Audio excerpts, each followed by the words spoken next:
Kwa ndugu zangu wote ambao mliniomba niwatumie picha na video za mashamba haya ya mpunga, naomba nianze kwa kuomba radhi kwa kutofanya hivyo kwa mmoja, kwani mlikuwa wengi. Lakini nimeandaa video hii fupi kwa ajili yenu na ninaamini itawafaa sana, na msisite kuendelea kutuandikia au kutupigia simu kwa ajili ya ufafanuzi zaidi. Na sasa tusafiri pamoja kuelekea eneo husika.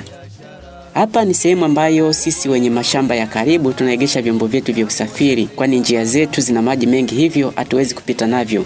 Lakini kwa wale ambao wanasogea ndani zaidi, wanalazimika kwenda navyo maybe kwa ajili ya umbali huo, au wanaenda kuweka kambi kabisa huko. Kama unavyoona wengine wamebeba mizigo kabisa, wanaenda na vyakula vyao, wanaweka kambi huko mashambani, hivyo wanalazimika kwenda na vyombo vyao vya usafiri. Inachonishangaza mimi, kwa nini watu wanisema eti pesa napata wapi na hali nzuri? Mashamba haya ni ya serikali, hivyo yamewekewa utaratibu mzuri wa kukodishwa, na gharama ya kukodi heka moja ni shilingi 40,000 tu kwa msimu, ambayo unailipa katika utaratibu mzuri ambao umewekwa na serikali.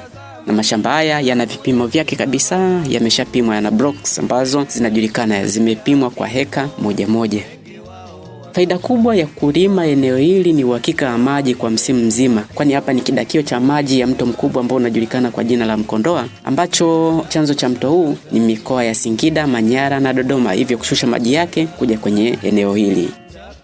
Msimu wa kupanda mpunga katika eneo hili mara nyingi wakulima huanza mwezi wa 12, mwisho ni mwezi wa 3 kulingana na kiwango kikubwa cha mvua. Kwa hiyo wakulima huwa wanaanza mwezi wa 12, mwisho kabisa ni mwezi wa 3, kwa sababu mvua zikikata mwezi wa 6 na maji yenyewe yanapungua kidogo. Kwa hiyo kufika kwenye kiangazi unaweza ukawa umepoteza. Kwa hiyo tunashauri zaidi, kama wewe unataka kulima, msimu huo unaanza msimu wa kupanda, sio maandalizi, kupanda. Tunaanza mwezi wa 12, unaweza kupanda mwezi wa 12, unaweza kupanda mwezi wa kwanza, unaweza kupanda mwezi wa pili, na tunashauri zaidi uishie mwezi wa 3, hususan kwenye tarehe za 15, 16 uishie hapo, kwa maana ya kwamba mpunga wako usije ukakutana na jua kali la mwezi wa 8. Nikwambie tu, kwa wewe mwenye nia ya kweli ya kuwekeza katika kilimo cha mpunga, karibu sana Kilosa, na nikwambie tu hautajutia kamwe.